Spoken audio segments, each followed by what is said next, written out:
Local police మీద వాళ్ళకు election నడుస్తుంది కదండి, జీవోకి పంపుతాను. ఇక్కడ ఉన్నటువంటి అధికారులు ఈజీగా పనిచేయట్లేదు సార్.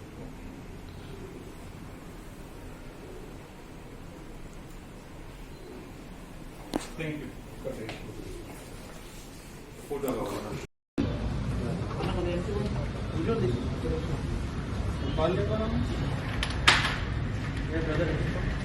చర్యలు తీసుకోవాలి. అధికార పట్టుగా పనిచేస్తున్న అధికారులపై చర్యలు తీసుకోవాలి. అధికార పార్టీకి తొత్తుగా పనిచేస్తున్న అధికారులపై రద్దు చేయాలి. టీఆర్ఎస్ అభ్యర్థిత్వాన్ని వెంటనే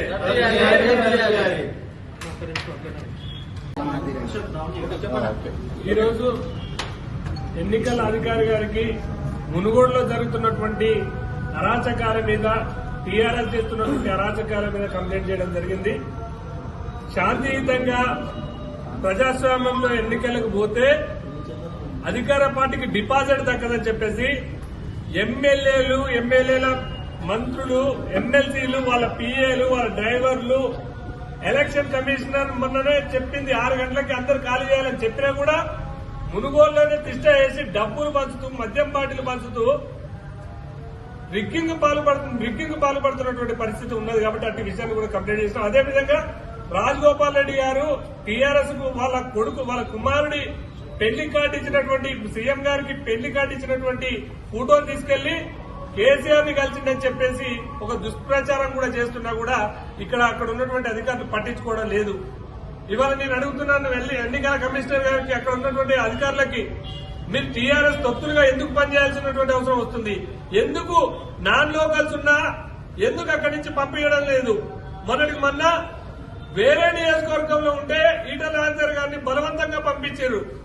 వేరే నియోజకవర్గంలో ఉన్న నాన్ లోకల్ వేరే లీడర్లు అందరూ పంపిస్తున్నారు. కానీ అధికార పార్టీకి ఒక రూలు, ప్రతిపక్ష పార్టీకి ఒక రూలా? వెంటనే వారిపై చర్యలు తీసుకోవాలి. అదేవిధంగా డబ్బులు పంచుతూ దొరకబెట్టినట్టు వేరే లీడర్లు అందరూ పంపిస్తున్నారు. కానీ అధికార పార్టీకి ఒక రూలు, ప్రతిపక్ష పార్టీకి ఒక రూలా? వెంటనే వారిపై చర్యలు తీసుకోవాలి. అదేవిధంగా డబ్బులు పంచుతూ దొరకబెట్టినటువంటి ఎమ్మెల్యేల, పిఏలపై కూడా చర్యలు తీసుకోవాలి. కొంతమంది పోలీస్ ఆఫీసర్లు మరి అక్కడ ఉన్నటువంటి ఎమ్మెల్సీలు, ఎమ్మెల్యేలని తప్పించే ప్రయత్నం చేస్తున్నారు. వారి మీద కూడా క్రిమినల్ కేసులు పెట్టాలని ఉస్మానియా యూనివర్సిటీ విద్యార్థి డిమాండ్ చేస్తున్నాం. వెంటనే వీటి మీద చర్యలు తీసుకొని టీఆర్ఎస్ కు సంబంధించినటువంటి కుసుకుంట్ల ప్రభాకర్ రెడ్డి అభ్యర్థిత్వాన్ని కూడా రద్దు చేయమంటున్నాం. ఎందుకంటే వాళ్ళ మీద దాదాపుగా 100 కేసులు పైగా వాళ్ళ మీద నమోదైన, ఎలక్షన్ రూల్ ప్రకారం 100 కేసులు నమోదైనటువంటి పార్టీకి ఒక పార్టీ అభ్యర్థికి ఎక్కువ కేసులు నమోదైతే ఆ పార్టీ అభ్యర్థిత్వాన్ని కూడా రద్దు చేసే అధికారం సెంట్రల్ కమిషనర్ ఉంది, స్టేట్ కమిషనర్ ఉంది. కాబట్టి వారిని తగు చర్యలు తీసుకుని వారి అభ్యర్థిత్వాన్ని రద్దు చేయమని మేము డిమాండ్ చేస్తున్నాం.